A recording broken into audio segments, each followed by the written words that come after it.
السلام علیکم، این اردو کے ساتھ میں ہوں نعمان سلیری، اور اس وقت ہمارے ساتھ موجود ہیں راجہ اشتیاق احمد۔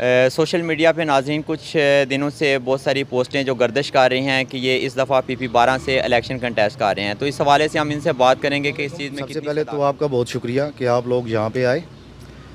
میں اگر بات کروں کہ میرا تو سیاست میں آنے کا مقصد ہی یہی تھا، 2013 میں پریکٹیکل سیاست میں ہے کہ جتنا زیادہ کوشش کر کے اپنے علاقے کے مسائل کو وسیع بنیادوں پہ لے کے جا کے اپنی قیادت کے ساتھ ڈسکس کر کے اس کو حل کرنے کی کوشش کی ہے۔ ہمارا پچھلا 4 سال کا جو پی ٹی آئی کا گورنمنٹ کا دور بھی تھا، اس میں بھی اپنی یونین کونسل کے حوالے سے جتنے کام ہم کر سکتے تھے ہم نے کیے ہیں۔ میں ایک چیئرمین کا الیکشن لڑا تھا، اس میں ہم نے اپنی پی ٹی آئی کی دور حکومت میں تقریباً کوئی 20 ٹرانسفارمر نئے انسٹال کرائے ہیں۔ پی پی 12 کے اندر یہ واحد یونین کونسل ہے کہ جس میں آج لو وولٹیج کا کوئی پرابلم نہیں ہے۔ جو وابڈا کی طرف سے لوڈ شیڈنگ ہے وہ پورے پاکستان کے لیے ہے۔ اپنی یونین کونسل کے اندر ہم نے 4 کلومیٹر کی گیس کی لائنیں ڈلوائی ہیں۔ اس کے علاوہ اگر دیکھا جائے تو یہ پی پی 12 کے اندر واحد یونین کونسل ہے کہ جس کے اندر پانی کی سپلائی کسی حد تک آپ کہہ سکتے ہیں وہ جاری ہے۔ لوگوں کی ضروریات کو پورا کرنے کی ہم کوشش کر رہے ہیں۔ جب اب ہم اس دور میں آ کے اتنے کام کرنے کے باوجود بھی ہم دیکھتے ہیں کہ ہم اس طرح سے جیسے ہم چاہ رہے تھے، میری ٹیم چاہ رہی تھی، ہم اس طرح پرفارمنس نہیں دے سکے ہیں، کیونکہ اس وقت ہمارے پاس نہ کوئی اتنے زیادہ اختیارات تھے، نہ ہمارے پاس کوئی فنڈز تھے۔ جتنا بھی اپنی ذات تک کی حد تک ہو سکا تو وہ ہم نے کیا۔ اب آپ نے بات کی سوشل میڈیا کی، سوشل میڈیا پہ تو میں ذاتی طور پہ اتنا ایکٹیو نہیں ہوں۔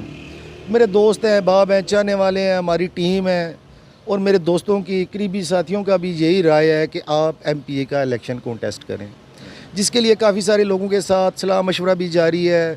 اب دیکھیں جی، ہمارے ساتھ لکھن یونین کونسل ہے، اس کے ساتھ چک جلال الدین ہے، گرجا یونین کونسل ہے، دمیال ہے، داما ہے، کلیال یو سی ہے، ہماری یو سی ہے۔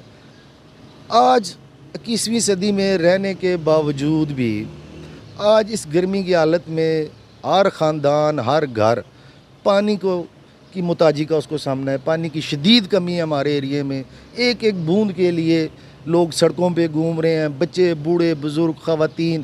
جب یہ ساری چیزیں میں دیکھتا ہوں تو یقین مانیے گا کہ میں کیا کوئی بھی انسان دیکھے تو سوائے بے بسی کے ہمارے پاس اس کا کوئی حل موجود نہیں ہے۔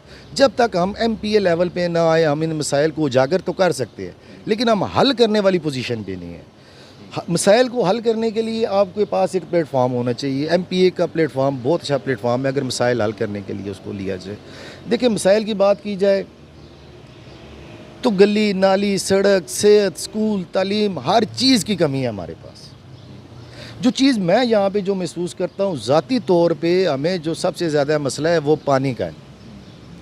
دیکھیں، ہر غریب ہو، امیر ہو، پچھلے دنوں میں رمضان کے اندر یہ حالات تھے کہ آپ پیسے اٹھا کے گھوم رہے ہو، آپ کو ٹینکر نہیں مل رہا تھا۔ اس کے علاوہ ہر کسی طرف دیکھ کے، معاملات کو دیکھ کے جب ہم اس نتیجے پہ پہنچے ہیں کہ لکھن میں ہمارے بھائی ہیں یا دوسری یونین کونسل کے اندر ہیں یا جو ایریا یوسی موری غزن کا جس میں پانی نہیں ہے، اس کے لیے ہم کیا کر سکتے ہیں۔ اور پھر جو سب سے زیادہ بحیثیت مسلمان، بحیثیت انسان جو چیز ہمیں محسوس ہوتی ہے وہ یہ ہے کہ جب ہمارے گھر میں، ہمارے کسی بھی محلے میں جب کوئی فوتگی ہوتی ہے تو لوگوں کو تو جو سب سے زیادہ دکھ ہونا چاہیے وہ ہونا چاہیے کہ اپنے پیارے کی فوتگی پہ ان کو غم ہونا چاہیے۔ ان کو اس چیز سے زیادہ اس چیز کی فکر ہوتی ہے کہ ہم اس اپنے پیارے کو کس جگہ دفنائیں گے۔ آج کالونیاں بن رہی ہیں، سوسائٹیز بن رہی ہیں، لوگوں کے گھر بن رہے ہیں، ڈیولپنگ ایریا ہے ہمارا سارا، لیکن نہ گورنمنٹ کی طرف سے نہ سوسائٹیز کی طرف سے قبرستان پہ کوئی کام کیا گیا۔ ہمارے پاس یہ رق قبرستان ایک بنایا گیا لیکن اس کے اوپر بھی کوئی پیش رفت نہیں ہے۔ ہم نے بڑی کوشش کی ہے کہ اس معاملے میں ہم اپنے یو سی لیول پہ یا پی پی لیول پہ 2-3 میت بسیں ہی ارینج کرا لیں کہ کم از کم ہم ایک کرب کی حالت میں ایک آدمی کا اگر کوئی پیارا عزیز ہوا ہے تو اس کو یہ ٹینشن تو نہ ہونا بھائی کہ میں نے دفنانا ہے اس کو کس جگہ ہے۔ سیاست میں آنے کا مقصد ہی یہی تھا کہ باقی ضروریات کے ساتھ ساتھ دیکھیں پانی ہر گھر کی ضرورت ہے۔ میں پانی کا ذکر اس لیے کر رہا ہوں کہ یہ پورا حلقہ ان مسائل سے سفر کر رہا ہے کہ آپ کے گھر میں پانی نہیں ہے تو پوری زندگی کی باقی ساری آسائشیں آپ کے لیے بے معنی ہیں۔ سب سے زیادہ زور اگر ہم نے ایم پی اے کا الیکشن لڑا تو سب سے زیادہ زور ہمارا ہوگا پانی پہ، قبرستان پہ، صحت پہ، تعلیم پہ۔ یہ جو بنیادی ضرورتیں ہیں ان کو پورا کرنا بیسیکلی ہمارا مقصد ہے۔ اچھا، تو اس حوالے سے یہ بتا دیں کہ ایک تو ظاہری بات ہے، یہ جو آپ الیکشن کنٹیسٹ کرنے کا کہہ رہے ہیں، اس میں ایک آپ کی پوری ٹیم ہوگی، آپ کے ساتھ جو لوکل یہاں کے جو نمائندے ہیں، پی ٹی آئی ورکرز ہیں، وہ بھی ہوں گے، مگر اس کے علاوہ اس سے پہلے بھی آپ کی حکومت تھی، یہاں پر آپ کا ہی ایم پی اے تھا، اور یہی جو چیزیں آپ نے کون کروائی ہیں، جو عوامی مسائل ہیں، یہ پہلے بھی موجود تھے اور ان کو حل کرنے کے پہلے بھی دعوے کیے گئے، لیکن بدقسمتی سے 3 سال گزرنے کے باوجود آپ کی حکومت ان مسائل کو حل کرنے میں ناکام رہی، بلکہ الٹے کئی مسائل کریٹ کیے گئے ہیں۔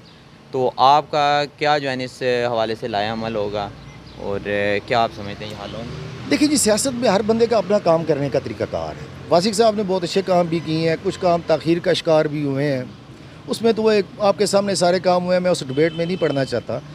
ان کا کام کرنے کا طریقہ کار اپنا تھا، وہ ان کو سوٹ کرتا تھا، انہوں نے اپنے حساب سے کام کیے بھی ہیں۔ لیکن جو میں بات کر رہا ہوں اپنی ذات کی، دیکھیں ہر چیز کا ایک فوکس ہے۔ ہمارا جو فوکس ہے کہ جو کام جب شروع ہوتا ہے تو جب تک وہ کمپلیٹ نہ ہو، اس علاقے کا نمائندہ کم از کم ہر روز نہیں تو ہر ہفتے میں اس پروجیکٹ کا وزٹ کرے، دیکھے معاملات کیا ہیں۔ اگر کوئی خرابی ہے تو ہم وہاں پہ جا کے بیٹھ سکتے ہیں، ہم وہاں پہ اپنا ٹائم سپینڈ کر سکتے ہیں، متعلقہ بندوں سے، متعلقہ اداروں سے اس چیز کی باز پرس کی جا سکتی ہے کہ بھائی یہ کام تاخیر کا شکار کیوں ہے۔ اگر اس کے فنڈز کا پرابلم ہے تو اس کو پہلے ارینج کرنا چاہیے۔ کوئی بھی کام ہے اگر جب تک اس کے پورے سارے اس کے لوازمات پورے نہیں ہو جاتے ہیں تو اس کام کو شروع بھی نہ کیا جائے۔ اچھا، تو کیا سمجھتے ہیں کہ آپ کو پی ٹی آئی کی طرف سے پی پی 12 کا ٹکٹ ملے گا؟ کیونکہ اس ٹائم پی پی 12 سے جنہوں نے الیکشن کنٹیسٹ کیا تھا وہ آپ کے موجودہ ایم پی اے واسق قیوم عباسی صاحب ہیں، اور وہ ڈسٹرکٹ راولپنڈی کے پریزیڈنٹ بھی ہیں موجودہ۔ تو کیا سمجھتے ہیں کہ آپ کو ٹکٹ ملے گا، یا اس میں کچھ مسائل کا بھی آپ کو سامنا کرنا پڑے گا؟ دیکھیے جی، بات یہ ہے کہ ہماری جماعت ہے پاکستان تحریک انصاف۔ میں نے پریکٹیکل سیاست کا آغاز بھی پاکستان تحریک انصاف سے کیا ہے۔ ہمارا تو شروع سے یہ نعرہ تھا کہ کوئی کسی کی اجارہ داری نہیں ہونی چاہیے۔ ہماری جماعت موروثی سیاست کے خلاف ہے، ہماری جماعت کارکردگی پہ چلتی ہے، ہماری جماعت کا عمران خان صاحب کا بیسک نیریٹو، بیسک نعرہ یہی ہے کہ میرٹ۔ ہم اپنی پارٹی میں اپلائی کریں گے، واسق صاحب ہمارے بھائی ہیں، اگر وہ بھی اپلائی کریں گے ڈیفینیٹلی، وہ ایکس کینڈیڈیٹ رہ چکے ہیں یہاں سے، ہم کریں گے، ہم بھی پی ٹی آئی کے ورکر ہیں، تو ہم اپنا پورا زور لگائیں گے انشاءاللہ تعالیٰ پارٹی سے۔ اسی لیے حلقے میں مختلف یوسیز کے اندر مشاورت ہو رہی ہے۔ اگر یوسیز کے لوگ یا ورکرز یا ہماری اپنی جو ہمارے سے جڑے ہوئے لوگ ہیں وہ ہمیں اس بات پہ اصرار کرتے ہیں کہ آپ آئیں الیکشن کے لیے، تو پھر دیکھیں سیاست ہے، ہم پارٹی کے اندر بھی جائیں گے انشاءاللہ تعالیٰ۔ مجھے پورا کو بھی یقین ہے، پوری امید ہے اپنے رب تعالیٰ سے، ہماری نیت ہے جیسے کام کرنے کے لیے، ہم اس نیت کے حوالے سے سیاست میں آئے ہیں۔ تو میرا خیال ہے کہ ہمیں پی ٹی آئی کا ہم ٹکٹ ڈیزرو بھی کرتے ہیں اور ہمیں ملنا بھی چاہیے، اور امید ہے ملے گا بھی۔